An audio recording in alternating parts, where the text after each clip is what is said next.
And instead of saying, Alhamdulillah, boy, I could do some work now. All you people hating on the Muslims, you're in trouble. Because I'm taking my billions, I'm opening up a Muslim satellite station. I'm taking my billions, I'm building youth centers, and everywhere there's some Muslims.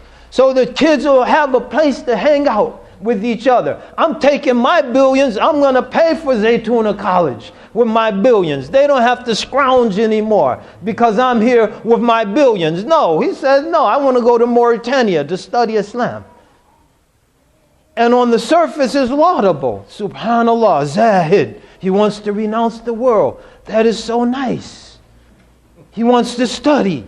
He wants to go in the desert and not be tempted by all the fitna of modern society. That's so nice. But it's a hidden shahwa khafiyya. It's a hidden lust. Because he really wants the people to say, he's so pious. The brother had millions of dollars and he left it all and he went into the desert to live with the nomads and to study in the middle of the Sahara desert. That brother's so pious. And his shahwa, his hidden lust was fulfilled. No. We go wherever Allah puts us. If Allah puts us in the middle of Mauritania, we go out there and we be the best student out there. We don't complain about the malaria. Best student out there.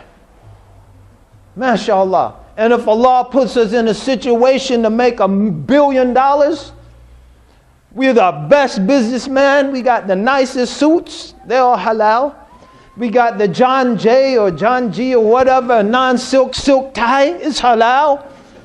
We give it its full right.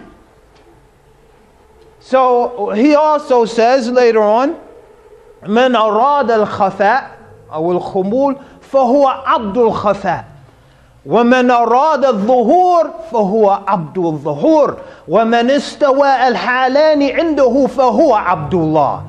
The one who's chasing after obscurity is a slave of obscurity, is a servant of obscurity. And the one who's chasing after fame and to be in front of the people is a slave of fame. And the one whom the two states are equal with him or her, that is the servant of Allah. Kum haythu aqamak Allah. Be where Allah has placed you. Be where Allah has placed you. And give that its full right. And that's where greatness comes from. Because I'm not doing it for myself. I'm trying to do it for Allah subhanahu wa ta'ala. And I'm trying to serve the people. That's where greatness comes from. Brothers and sisters, each and every one, challenge ourselves, myself included, to how deep can I reach inside of myself to pull out some greatness? How much can I sacrifice for greatness? Muhammad Ali is great. Most influential athlete of the 20th century. But why is Ali great? He's not great because of his boxing skills.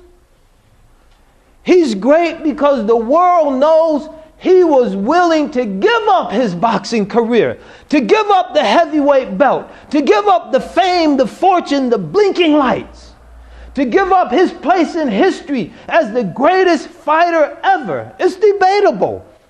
If Ali didn't go to get his title stripped, had to take almost 4 years off from fighting at the prime of his career, and then had to fight his way back into shape, it would be no debate. Who's the greatest fighter ever? Muhammad Ali. No, it's debatable. He had losses. Ken Norton, Spinks, Larry Holmes. It's debatable.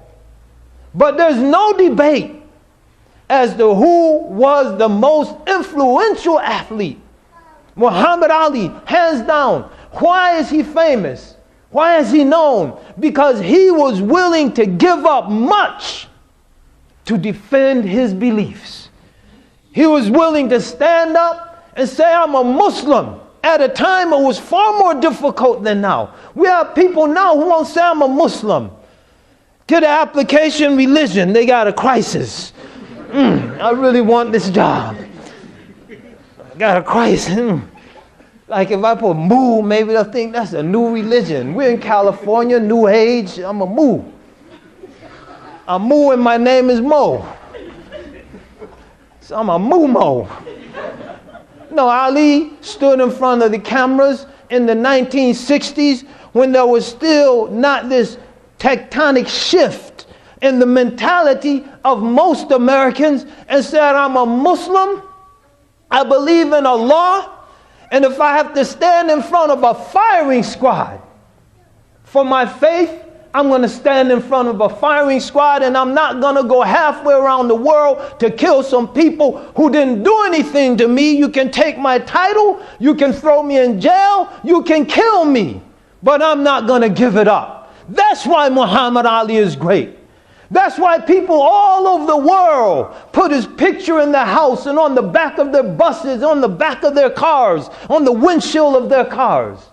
We have to ask ourselves, brothers and sisters, as we stand before the challenges of our times, what are we willing to sacrifice for Islam? What are we willing to give up for Islam? What stand are we willing to take for Islam? That's a question every one of us have to ask ourselves on an individual basis, and only each and every one of us can provide the answer. But if enough of us are willing to say, I'm not backing down, I haven't done anything to anyone, I haven't hurt anybody, I haven't done anything to justify this venom you're heaping on myself and my community, I'm a Muslim. I'm proud to be a Muslim. My name is Muhammad Abdullahi. Well, that's stretching it. Let's get another example. My name is Muhammad Abdul Majid. And I'm not giving up anything because I don't need to give up anything. I haven't hurt anyone. I haven't broken any laws. I've contributed to the well-being of my community, the uplift of my community, the safety of my neighbors, the dignity of my people. Why should I apologize? Why should I be on the defensive? Why should I feel like I'm some kind of a criminal? If someone tells you the sun isn't shining and the sun is indeed shining, if they say it's not shining until the cows come home, that doesn't change the reality before your eyes. The sun is there. It's in the sky. It's clear. It's 12 noon. There's not a cloud in the sky. The sky is bright and blue. They could say the sun isn't shining till the cows come home. And similarly, if someone says you're a terrorist, you're a wife beater, like this film we saw, go home and beat your wife. People in shock. I never laid a hand on my wife. For good reason. She has 3 black belts. I never laid a hand on my wife. I never harmed anybody. I never thought about putting a bomb in anything. So why am I walking around here like I'm guilty of something? Brothers and sisters, we have to stand up in the name of Allah, relying on Allah, drawing our strength from Allah subhanahu wa ta'ala, and show people through our character. That same video, tears brought to my eyes seeing those young girls marching by these hate-filled terrorists. Yes, they were terrorizing them with their hijabs on and their heads up high and marching on to do what they had to do. And that's an example for us. We have to forge on and do what we have to do. But we have to do it for the sake of Allah, not for the sake of ourselves. لَيْسَ لَكَ مِنَ الْأَمْرِ شَيْءٍ. You have nothing to do with this. It's not about us. It's about others. It's not about me. It's about others. And these are the values that Islam is trying to keep alive in this world. When the whole world is saying me, me, me, me, me, we follow a Prophet sallallahu alaihi wasallam who says ummati, ummati, ummati, my community, my community, my community. That's how we have to see things. I serve a community. I'm part of a community. And that's what my life is. It's not about me. It's about them. And ultimately, it's about my relationship with Allah subhanahu wa ta'ala. And my self-worth comes from those sources. My self-worth comes from me knowing that I make a valuable contribution to my community. And my self-worth comes from my relationship with Allah Ta'ala, knowing I submit to Allah. I get out of the bed in the morning when people are sleeping to pray to Allah Subhanahu wa Ta'ala. That's where my self-worth comes from. It doesn't come from what some people I don't even know and they don't even know me say about me. I feel worthless and down because people talking about me. Do you know them? Do they know you? No. Then why are you concerned about what they say? How is your relationship with Allah? Kayfa haluka? How is your state with Allah Subhanahu wa Ta'ala? How is your state with your brothers and sisters? Your Muslim brothers and sisters? How is your state with your non-Muslim neighbors and possibly relatives? Those are the sources of your self-worth. If something's wrong with that, you should be ashamed of yourself and start fixing it. But if that's right, then you're right. And if you're right, you can begin building and aspiring for greatness. Brothers and sisters, let us be a great community. This world is crying out for greatness. There's mediocrity afoot in every realm. Every realm. You say we're not going, and in the social realm, there's social mediocrity. There's political mediocrity. No, we're going to be a great community. We're going to be great individuals. As we said, not that we're all going to be president or in Congress or something. Our greatness can be in our relationship with our spouse. I'm going to be a great husband. I'm going to be a great wife. I'm going to be a great parent. I'm going to be a great child. I'm going to be a great student. I'm going to be a great janitor. Whatever I do, I'm going to do it in the best of ways. If we can do that, if we can commit ourselves to that, we will be a great community. And when the annals of history are recorded, long after we're dead and gone, the impact that we have on our community, our nation, and our world will be noted, and it will be noted well. أقول قولي هذا وأستغفر الله لي ولكم ولسائر المؤمنين يا قوم استغفروا الله استغفر الله.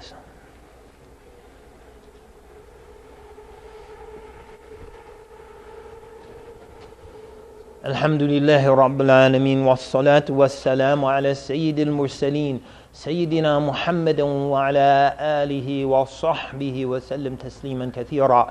إن الله وملائكته يصلون على النبي يا أيها الذين آمنوا صلوا عليه وسلموا تسليما. اللهم صل وسلم وبارك على سيدنا محمد وعلى آله وصحبه وسلم تسليما كثيرا. اللهم اغفر للمسلمين والمسلمات والمؤمنين والمؤمنات الأحياء منهم والأموات. ربنا لا تزغ قلوبنا بعد إذ هديتنا وهب لنا من لدنك رحمة إنك أنت الوهاب. ربنا افرغ علينا صبرا وثبت أقدامنا وانصرنا على القوم الكافرين. ربنا افرغ علينا صبرا وثبت أقدامنا وتوفنا مسلمين واعف عنا واغفر لنا وارحمنا أنت مولانا فانصرنا على القوم الكافرين. اللهم إنا نعوذ بك من الهم والحزن ونعوذ بك من العجز والكسل ونعوذ بك من الجبن والبخل ونعوذ بك من غلبة الدين وقهر الرجال ونعوذ بك من الفقر إلا إليك ومن الذل إلا لك ومن الخوف إلا منك. اللهم تقبل منا زدنا ولا تنقصنا كن معنا ولا تكن علينا أنت مولانا فانصرنا على القوم الكافرين. اللهم انصر المسلمين في كل مكان